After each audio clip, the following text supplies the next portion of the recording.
Welcome back and thanks for joining us on another beer review. We have got another beer review, like I say. I didn't know where I was going to go. What we've got a beer now that I picked up. I had a voucher off the mother-in-law for Christmas. Only went to spend it a week or two ago. So I went up to St Martin's service station and spent 25 quid in there on some beers. And this is one of the beers that I got from there. And it's from Overtone, and they're out of Glasgow or Edinburgh. They're a Scottish brewery anyway. And this is a can of their Czech Ursel. Now, someone commented on my video when I done sort of like an, this is what I picked up kind of video, one of them info videos I do. Somebody had commented and said the Ursel thing is some Scottish thing. A Scottish word or something that they say up there. Can't remember exactly what it was. If you happen to watch this video, the fella that commented, let me know, or any Scottish people out there, let me know what it all means. So anyway, let's crack on with this. Yeah, from Overtone, Czech Ursel. It's a Czech Pilsner. It's coming in at 4.5% in a 440ml can. I think it was around the £3.70 mark, £3.50 mark, something like that. Lovely artwork, nice and simple. Obviously, you've got the Czech colours on there. On the back, the hops in it are Hersbrucker, Lupomax, and Saz, Saz hops. I always try and say SARS, but it's not SARS. It sounds a bit posh, and it's Saz hops. Anyway, let's just give you a quick reading. Some filtered. It's unfined, vegan-friendly beer. On the back, the perfect marriage of hops and malts. This traditional Pilsner recipe is boosted by the Lupomax Saz. Oh no, it's Lupomax Saz hops. So it's not like separate hops. It's Lupomax Saz hops. To accentuate the iconic spicy, floral, earthy overtones of a Czech Pilsner. Right, let's shut the hell up. Let's get it in a glass and see what we get. If you get bored with that bit, you can fast forward it. But if you've got this far without fast forwarding it, there's no bloody point because it's all done. Oh dear. I've had a few Overtone beers. I think they've been dark ones. I've had a pale ale, I've had a stout or two, I think. Not an awful lot of experience with Overtone, but obviously I know they're regarded very highly. And I'm looking forward to this one. There is still quite a bit in there because we've got a big head on it. In a glass. Nothing wrong with that as far as I'm concerned. Hazy lemon kind of straw colour. Lots of carbonation going up, as you can see. This glass does create an awful lot of bubbles, I tell you, and it's not nucleated, so I don't know how it does it, but these are absolutely belting glasses. We've got a 2-finger of pretty much compact white head. So let's crack on. Let's crack on, give it a swirl, see what we get on the nose. Oh yeah. Oh yeah. Typical sort of lager smell, if you like. It's got a lovely sort of spiciness on it. It's got a hoppy aroma. It says floral. And I would say there's a slight inkling of floral sort of notes in there. It's all hop really, not malt for me. It's all hop aroma. A little bit of lemon. A little bit spicy. Smells clean, smells crisp. So let's shut the hell up. So see if I can get a bit more in there. And give this a taste. And I'll tell you what, if it drinks as good as it looks, this is going to be a belter. Cheers.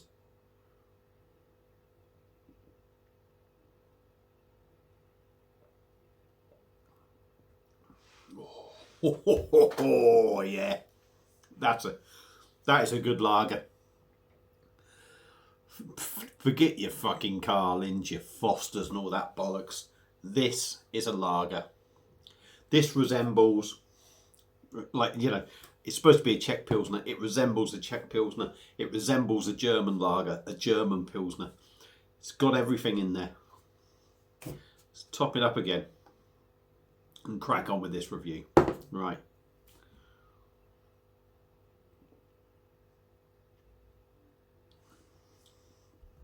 Decent body, not overly heavy. I'm not going to say it's overly heavy, but there's a nice body on it.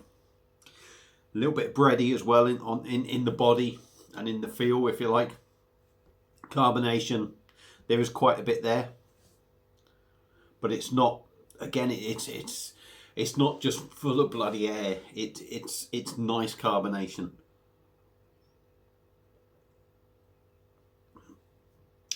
Really are, you know, it's really bringing them flavours out in the mouth. Mouthfeel is nice. It's nothing sort of wowing. It doesn't wow you, the mouthfeel. But you know it's a good mouthfeel because it doesn't feel bad. You know, sometimes it's not a case of noticing how good a mouthfeel is or certain things. It's a case of that you notice that it isn't. Yeah, really nice mouthfeel. Carbonation, you know, good solid mouthfeel, I should say. Nice carbonation, nice body to it, bready body. Let's go in and get you some flavours.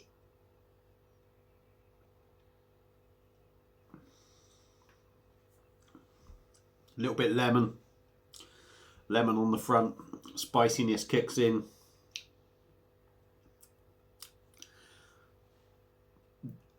Lemon on the front, spiciness kicks in. The hops kick in, I would say then. After you get that spiciness, you really get the feel of the hops in there. And right on the very back end, you get a gentle bitterness all the way through. Excuse me. This is decent. 4.5%. It drinks stronger than 4.5% for me. Not that it tastes strong or boozy, but you can tell it's a decent quality lager. And I find with a decent quality lager, sometimes it tastes more powerful than what the actual percentage is, and this is one of them. So it does drink. It's not that you get the 4.5%, but it feels like it is there. Well, it feels like it's stronger than that, I should say. This is all going well, this one. Clean, crisp,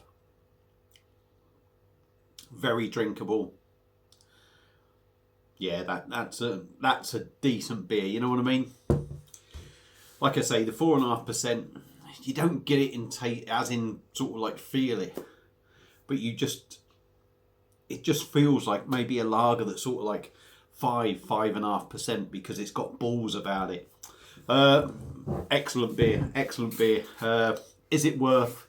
Yeah, the only downside I have with these craft beers, you know, I think this was around, like I said, $3.79, something like that, $3.49. I don't know. It's a 440ml can. And the only downside is, do you want to be paying that much for what is basically a decent lager that you can maybe pick up in something like Pilsner Urquell or a German brand? I don't know. If you want something that this country is going to produce that is going to be on par, I suppose that is going to be the going rate. But yeah, Overtone and their Czech Urquell Pilsner is a belter. That is a lovely Pilsner and really does the style justice. So for me, this gets a thumbs up. Would I recommend it? Too right, I'd recommend it. If you see it, give it a go. Because I don't think you'll be disappointed, especially at 4.5%. It's got a lot of flavour. That's a decent beer. Yeah, so that's it. Yeah, recommend it. If you've had it before, let me know what you think. Feel free to comment. Thank you all for watching. I'm going to end it there. Enjoy your Thursday night. Friday tomorrow. Woohoo! See you on my next one. Cheers.